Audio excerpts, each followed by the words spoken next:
Hello and welcome, my friends and viewers, to this week's episode of Legendlore, where I draw and talk about monsters, characters, gods, and other things from D&D 5th edition, all while giving a small but quickly digestible history about them. Together we'll go over their history within the game, how they utilize in the modern edition, and how you guys can utilize them in your own games. I also want to welcome you guys to 2024, where we're hopefully going to be having a great year. And this week we're going to be returning back to Curse of Strahd with arguably the smartest and most dangerous of the three brides of Ravenloft, that being Ludmilla Vilisevic. Getting right into it, Ludmilla is the oldest of Strahd's current consorts at over 200 years old, and is among his most trusted when it comes to handling important business, not just within the castle of Ravenloft, but in the country of Barovia as a whole. She is a master wizard and protege of the Count himself, and serves as the unofficial leader of his harem triad, reining in and commanding Valenta and Anastasia both when necessary.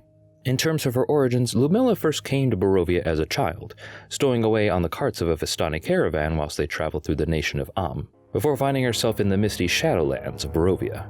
She lived in the large town of Vallaki for a time, becoming an excellent thief and living in awe of the rich and educated nobles who lived there. Eventually she was discovered in the midst of a take, but rather than take the rod to her or turn her into the authorities, the family decided to take her in and adopted her. While her family was kind and offered her all manner of education, prestige, and respect, the rest of Vallaki only saw her as an outsider unworthy of their attention or a place amongst their rank. And when the isolation and disdain became too much to bear, she fled to the snowy mountains of Gaucus in pursuit of her one true ambition, that being the study of arcane magic. She had found an ancient map that was said to lead to the legendary Amber Temple, an ancient repository of lore and powerful magic, but the cold relentlessness of the mountains is no place for a young wizard to go, especially alone. Luckily, she was discovered and retrieved before she froze to death, her savior being the Dusk Elf warrior and chamberlain to Count von Tsarevich himself, Rahadin, who also has a video that I've linked here and in the description below. Upon hearing her tale of isolation and wishes to study the old powers, Rahadin offered a place within Castle Ravenloft at the side of his master, who could teach her everything that she wanted to learn and much more. Strahd welcomed her to his halls and spent the next several years teaching her all manner of things, from wielding arcane magic to the finer points of history and etiquette, and her intellect and charisma were both quickly made apparent to the Count. It wasn't long before Ludmilla understood that she, a mortal, would age and die, and all of the knowledge and power that she had gained over these years would rot alongside her bones. And so she besieged Strahd to make her a vampire so she may hold on to these gifts for eternity, whilst faithfully serving her mentor for as long as the ages would allow. And so he did, and in the ages that have passed since, Ludmilla has outlived many other would-be consorts and brides through sheer usefulness, furthering Strahd's own understanding of the arcane and occult, training other brides such as Anastasia and Valenta, and ensuring to always be present when the Count has need of her, and not a moment longer, especially during the times that Tatiana's reincarnation makes an appearance. In terms of her appearance, Ludmilla has black textured hair, dark skin, and pale ice blue eyes, and she is often seen wearing a signature white dress. Personality-wise, she embodies efficiency and logic, often cited as cold, emotionless, and concerned only with the results in problem resolution. She holds intellectual pursuits in high regard, particularly the study of finances, history, and magic, and maintains a cool head and even tone even when dealing with stressful situations, such as the shenanigans of adventurers within Barovia or the machinations of the other brides. Speaking of which, in terms of Ludmilla's relationships with the other brides, she has worked to mentor both Anastasia and Valenta in how to both serve and interact with Strahd. Yet, despite her mentorship, both brides seem very keen to push the boundaries, and really test to see if Ludmilla's place as top bride is truly as strong as she portrays it to be. Anastasia is the more cunning and subtle of the two, with her manipulations towards Strahd and the court of Ravenloft being much more determined to take the top spot by any means necessary. However, she is often outsmarted and outwitted by Ludmilla on a regular basis. But whereas Anastasia can fail many times, Ludmilla only needs to fail once. Valenta, on the other hand, while violent and bratty in her demeanor, doesn't really care who sits at the top of the pecking order. She more so enjoys annoying Ludmilla and subjecting her to visceral pranks that often leave Ludmilla's garments covered in blood and guts, but position-wise, she is largely harmless. Rahadin, however, has a very strong friendship with Ludmilla, given both how she conducts herself with efficiency and how she has utterly devoted herself to serving their Count. While Rahadin can live without the other two brides and their annoyances, he is sure that Ravenloft would be significantly less were Ludmilla to be lost. Ludmilla mutually holds the same respect, and is stated in the module to relentlessly pursue, torture, and kill anyone who kills Rahadin over the course of play. DMs, make sure you keep that in mind for your players when you're seeing who strikes the killing blow on Rahadin, if Ludmilla is still alive at that point. And finally, there is Strahd von Zarovich himself, whom Ludmilla immensely respects and holds a great deal of loyalty towards. She does everything she can to make Strahd's life easy and comfortable, from disposing of prisoners to keeping the castle running to researching new ways for him to try and break his curse. Ludmilla, under no circumstance, no matter how much you change or edit the module, would ever betray Strahd. She also has a horned viper familiar named Heshka, so that could be fun for your wizard players to have their familiars interact with hers.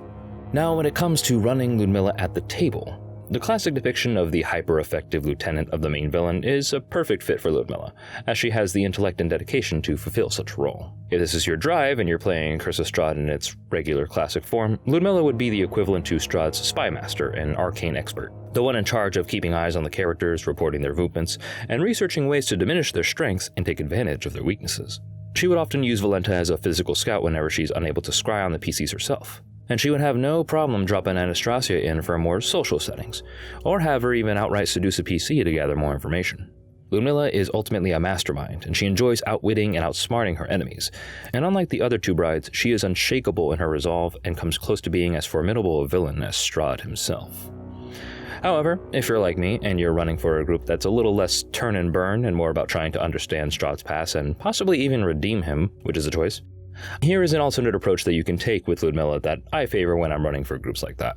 I also say this with the stipulation that while Strahd von Zarovich and Curse of Strahd have a reputation and a historical depiction that is mostly favored by the general gaming populace, you can run the game and tweak it and change it however you want. There are entire supplements that are dedicated to changing how Curse of Strahd works, such as She's the Ancient turning him into a female, or Dragna Carta and Mandy Mod's helpful Reddit posts that have ultimately given ways to better handle the more sensitive aspects of the world of Ravenloft. All this is to say, keep an open mind, but always run what both you and your players will ultimately enjoy. Now that I'm off my soapbox, on the off chance that your party is more keen to the exploration of Ravenloft in a more RP-focused lens, or wishes to try and redeem Strahd from his villainous ways and lift the curse, this will require that Strahd be less despicable in his villainy, and that Ludmilla's relationship with him as a bride changes as well. In this depiction, Ludmilla doesn't view Strahd as an object of sexual attraction at all. I'd in fact argue that this version of her would be more asexual than anything, which can be good for representation. No, this version of Ludmilla views Strahd purely as a mentor and almost father figure, someone who truly took an interest in her studies and pursuits and was willing to give his own resources to see her grow. The loyalty to him doesn't come out of some macabre pull, but out of a true dedication to not only ensure he is comfortable while he remains cursed, but to finding a way to break the curse for good. Ludmilla's research into the arcane, occult, and the secrets of the Amber Temple all are made with this specific goal in mind, and she even may have a hand in creating one of Strahd's primary protections from attack, that being the crystalline Heart of Sorrow in room K20 of Castle Ravenloft. Ironically, this depiction changes very little of Strahd and Ludmilla's interactions beyond the physical implication, as he would still treat her as a loyal servant and admire the way that she can keep up with him intellectually, hence why she has remained in her position for so long. With that said, should the time ever come where Ludmilla needs to face off against a vengeful party or protect Strahd herself, her wizardly skill and understanding of arcane magic will truly shine. It is rare that you'll ever combat her anywhere outside of Castle Ravenloft, as Ludmilla would never risk her own well-being while conducting her research. As such, she will plant all manner of traps, spells, and deadly automatons within Ravenloft to slow down and weaken the PCs as they explore the mega-dungeon of a castle. I'm talking about creating helmed horrors out of the ceremonial suits of armor, or living carpets that can trap and strangle the PCs, magic missile runes inscribed on chandeliers that home in on targets, or hamster mauling them inside of spells like Autoluke's Resilient Sphere. Upon being tracked down, which will usually take place within Ravenloft's library or outside Strahd's throne or bedroom, Ludmilla will be armed to the teeth with magical spells, items, and other effects that make her particularly deadly against the players, which would be justified by her many years of research and scrying in order to learn about their abilities. You got a paladin who loves to smite? Grant her a necklace that gives her resistance against radiant damage. Have a caster who is a fan of evocation spells? Have a ring that grants her magic resistance that gives her advantage on her saves. Her fight should be very difficult for the party, not just because she targets their weaknesses, but because she diminishes their strengths as well, as to only target one's weaknesses is to remove all other avenues of attack against your foe. As usual, I've created a stat block for Ludmilla using MCDM's action-oriented monster design, complete with spells and magical abilities all linked down to the description below. And for when you finally manage to defeat Ludmilla and begin raiding her study and library for all manner of arcane goodies, here are a couple of magic items that I recommend that you either place in her study or have her wield during combat. Mostly scrolls and books would be the focus, but robes, wands, and staves are also staples for any wizardly type character. And finally, for our homebrew magic item this evening, we have a Ludmilla's Wand, a wondrous item that requires attunement by a sorcerer or a wizard. While attuned, this wand increases the wielder's spell attacks and spell save DCs by 2, and functions as a wand of spell storing, capable of holding up to 5 spell slots, which must be infused into it by the attuned caster. Additionally, once per short rest, the wielder can use Ludmilla's Wand to cast 2 leveled spells on their turn, but one spell must have a casting time of a bonus action, while the other must have a casting time of an action. You cannot have 2 bonus action or 2 action spells. Additionally, the wielder may consume any spell slots within the wand as a bonus action, and thus roll a number of die equal to the spell slot, the die being the same as their hit dice. They then regain the result as hit points, and this can only be done once per long rest. I've included the item stat block in the description below, and with that, that's our coverage of Ludmilla Vilisevic, the first bride of Strahd, everybody. I want to thank all of you guys for watching. If you enjoyed the video, please like, share, comment, and subscribe, and press the little bell icon to be notified of when future videos come out. If you guys want a chance to vote on the content or follow the pieces as they're being developed, you guys can check us out in the community tab as well as all of our social media, such as Instagram, Threads, TikTok, Blue Sky, and so on. DMs, please let me know how you guys have run Ludmilla Vilisevic in your games, and players, let me know how your PCs have faced off against her. And also let me know what you guys would like to see in upcoming videos. But until then, it's good to be back, and I'll see you guys next time.